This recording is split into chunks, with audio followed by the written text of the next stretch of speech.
जय जिनेन सभी को भक्तामय स्तोत्र के इस शिविर में एक बार फिर आपका स्वागत है। आज हम देखेंगे काव्य नंबर 27 एंड 28। ठीक है, मंगलाचरण के लिए तैयार हो जाएं। नमो अरिहंताणम, नमो सिद्धाणम, नमो आयर्याणम, नमो उवज्जायाणम, नमो लोये सव्वसाहुणम। चलिए काव्य नंबर 27 का संस्कृत उच्चारण देखते हैं। पहली लाइन, को विस्मयोत्र यदि नाम गुणैर्शेषैस्। फिर से देखें, को विस्मयोत्र यदि नाम गुणैर्शेषैस्। साथ में बोले, को विस्मयोत्र यदि नाम गुणैर्शेषैस्। दूसरी लाइन, त्वं संश्रितो निर्वकाश तया मुनीश। फिर से देखें, त्वं संश्रितो निर्वकाश तया मुनीश। साथ में बोले, त्वं संश्रितो निर्वकाश तया मुनीश। थर्ड लाइन, तोषई रूपात विविधाश्रय जात गर्वै। फिर से देखें, दोषई रूपात विविधाश्रय जात गर्वै। साथ में बोले, दोषई रूपात विविधाश्रय जात गर्वै। फोर्थ लाइन, स्वप्नान्तरेपि न कदाचित् पीक्षितोऽसि। फिर से देखें, स्वप्नान्तरेपि न कदाचित् पीक्षितोऽसि। साथ में बोले, स्वप्नान्तरेपि न कदाचित् पीक्षितोऽसि। चारों लाइन का एक साथ देखते हैं। को विस्मयोऽत्र यदि नाम गुणैर्शेषैस्। त्वं संश्रितो निर्वकाश तया मुनीश। दोषैरूपात् विविधाश्रय जात गर्वै। स्वप्नान्तरेपि न कदाचित् पेक्षितोऽसि। ठीक है, तो यहाँ संस्कृत उच्चारण कंप्लीट हुआ।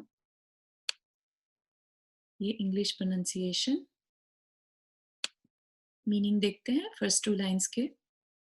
तो यहाँ पर फिर से हम मुनीश से स्टार्ट करेंगे। यहाँ पर संबोधन है, तो हे मुनियों के स्वामी। मुनीश को क्या, मुनि प्लस ईश, मुनियों के स्वामी। को क्या इस विषय में, को इस विषय में, विस्मयोत्र क्या आश्चर्य, इस विषय में क्या आश्चर्य।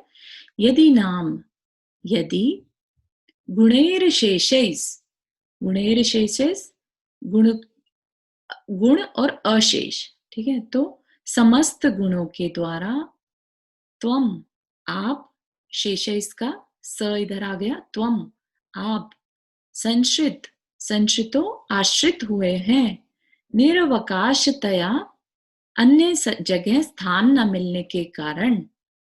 तो क्या कह रहे हैं यहाँ पर कि हे मुनीश, इसमें, इस विषय में कोई भी आश्चर्य नहीं कि कहीं और स्थान न मिलने के कारण यदि समस्त गुणों ने आपका आश्रय लिया हो।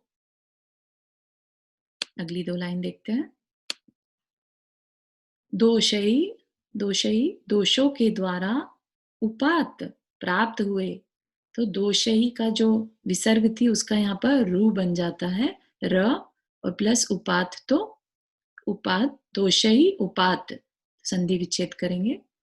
तो दोषों के द्वारा प्राप्त हुए, विविधाश्रय अनेक आधार से, जात गर्वई गर्व हो जाना, अहंकार हो जाना, स्वप्नांतरेपि, स्वप्न अंतरेपि, स्वप्न के मध्य में भी, मतलब स्वप्न में, न नहीं, कदाचिद अपि, कदाचिद अपि कभी भी, न पीक्षितोसी को संधि छेद करेंगे तो ईक्षित असि, नहीं देखे गए हैं।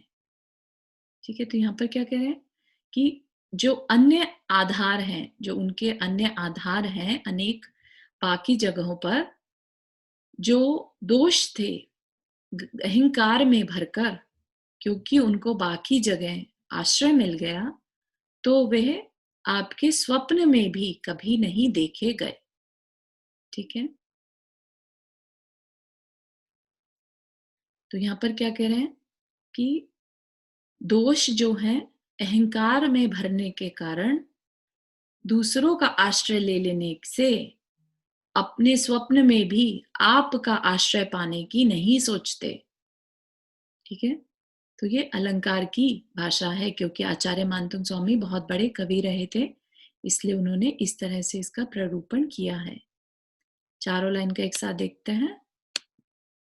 हे मुनीश, इसमें क्या आश्चर्य कि कहीं और स्थान न मिलने के कारण समस्त गुणों ने यदि आपका आश्रय लिया हो और अन्यत्र अनेक आधारों को प्राप्त हो जाने से, अन्य जगह चले जाने से अहंकारी होकर दोषों ने कभी स्वप्न में भी आपको नहीं देखने की सोची होगी। ठीक है, तो देखते हैं भावार्थ।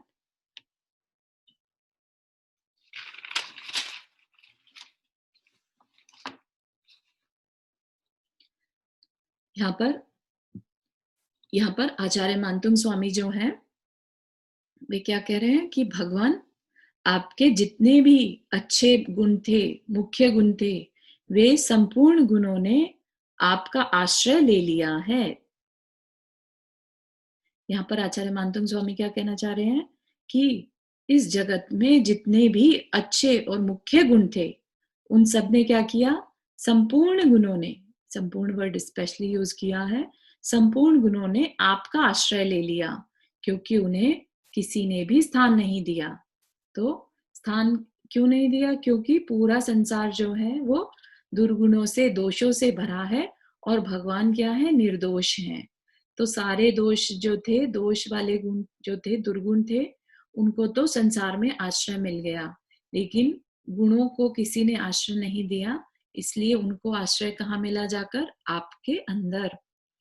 ठीक है, तो जो दोष है, दुर्गुण है, वो अहंकारी बने घूम रहे हैं कि देखो हमें तो सारे संसार ने आश्रय दिया है, और वो क्या कह रहे हैं कि सुगुण जो होते हैं, अच्छे गुणों की ओर दूसरी दृष्टि से देख रहे हैं कि अरे तुम्हें तो किसी ने आश्रय नहीं दिया, इसलिए तुम भगवान के अंदर में चले गए हो। देखो हमें पूरा संसार इस समय दुर्गुणों से भरा है ना, इसलिए अहंकारी हो रहे हैं। और उन्होंने कभी स्वप्न में भी, जो दुर्गुण है, उन्होंने स्वप्न में भी भगवान में आश्रय पाने की नहीं सोची होगी। क्यों सोचेंगे? क्योंकि वो अहंकारी हैं। ठीक है ना, तो उन्हें सोचने की जरूरत ही नहीं है। तो यहाँ पर एक बहुत ही सुंदर तरीके से भगवान की भक्ति आचार्य मानतुंग स्वामी यहाँ कर रहे हैं कि भगवान निर्गुण हैं, निर्दोष हैं और गुणों के भंडार हैं। ठीक है, तो इसके लाभ देखते हैं। शत्रुकृत हानि निरोधक, शत्रु द्वारा अगर कोई हानि हो जाए तो उसको रोकने के लिए ये काव्य पढ़ा जा सकता है। दीप प्रज्वलन मंत्र है ओम ह्रीम अरहम ज्योतिषचारण क्रिया रिद्धि, ज्योतिषचारण बुद्धि क्रिया रिद्धि प्राप्तेभ्यो नमो दीप प्रज्वलनम करोमि। रिद्धि मंत्र है ओम ह्रीम अरहम नमो तत्तवाणम, ओम ह्रीम अरहम नमो तत्तवाणम। ठीक है, तो यहाँ पर हमारा काव्य नंबर 27 पूरा हुआ। अब काव्य नंबर 28। अब यहाँ पर से 28 नंबर के काव्य से क्या शुरू हो गया? भगवान के अष्ट प्रातिहार्यों का वर्णन। भगवान के अष्ट प्रातिहार्य कहाँ पर होते हैं? समोर चरण में। ठीक है, चलिए संस्कृत उच्चारण देखते हैं। पहली लाइन, उच्चैर शोक तरु संश्रित मुन्मयूख। फिर से देखें, उच्चैर शोक तरु संश्रित मुन्मयूख। साथ में बोले, उच्चैरशोकतरुसंश्रित मुन्मयूख. Second line. मा भाति रूप ममलम भवतो नितांतम. फिर से देखें. मा भाति रूप ममलम भवतो नितांतम. साथ में बोले. मा भाति रूप ममलम भवतो नितांतम. Third line. स्पष्टोल लसत किरण मस्त तमोवितानम. फिर से देखें. स्पष्टोल लसत किरण मस्त तमोवितानम. साथ में बोले. स्पष्टोलसत किरणमस्त तमोवितानम. Fourth line. बिंबम रवेरिव पयोधर पार्श्ववर्ती. फिर से देखें. बिंबम रवेरिव पयोधर पार्श्ववर्ती. साथ में बोले. बिंबम रवेरिव पयोधर पार्श्ववर्ती. चारों लाइन को एक साथ बोलते हैं. साथ में बोलिएगा. उच्चैरशोकतरुसंश्रित मुन्मयूख मा भाति रूपममलं भवतो नितान्तम्. स्पष्टोलसत्किरणमस्तमोवितानम्. बिंबम रवेरिव पयोधर पार्श्ववर्ती. ठीक है. तो संस्कृत उच्चारण यहाँ पूरा हुआ. English pronunciation. नाउ पहली दो लाइन के मीनिंग जानते हैं. उच्चैर शोक तरु संश्रितम. उच्चैर मतलब ऊंचे. क्या है. उच्चई का यहाँ पर संधि छेद करेंगे तो उच्चई. तो उच्चे ऊंचे. अशोक जो अशोक वृक्ष है. तरु वृक्ष. संश्रित मतलब उनका आश्रय जिसने लिया है उसके नीचे स्थित है. फिर क्या है. उन्मयूख. संश्रितम का म इधर आ गया. और फिर उन्मयूख ऊपर की ओर. मयूख होती है किरणें. ऊपर की ओर किरणें. माँ भाति. माँ भाति का म इधर चला गया. मयूखम. आभाति मतलब शोभित होता है. क्या चीज. रूप. रूप आपका कैसा रूप. अमलम. ये अमल वर्ड बहुत बार आया है तो अभी तक आपको याद हो गया होगा. निर्मल. भवतो. भवत आपका. नितांत. नितांत कहते हैं ना अत्यंत. तो ऊंचे अशोक वृक्ष के नीचे स्थित जिसमें ऊपर की ओर निकलती हुई किरणों वाला आपका अत्यंत उज्जवल अत्यंत निर्मल रूप शोभायमान हो रहा है.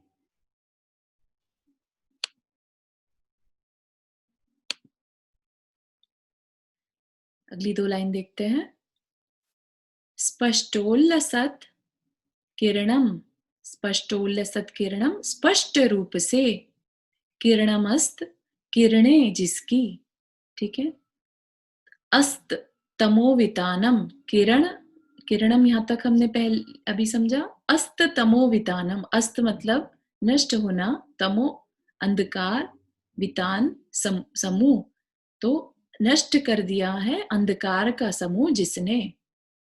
बिंबम रवे इव. बिंबम मतलब रवे हो गया रवि सूर्य. इव ही. और बिंब की तरह प्रतिबिंब की तरह. सूर्य के बिंब की तरह. पयोधर पार्श्ववर्ती. पयोधर हो गए जल जो मेघ है जो पहले भी आया था. पयोधर पार्श्ववर्ती के पास स्थित.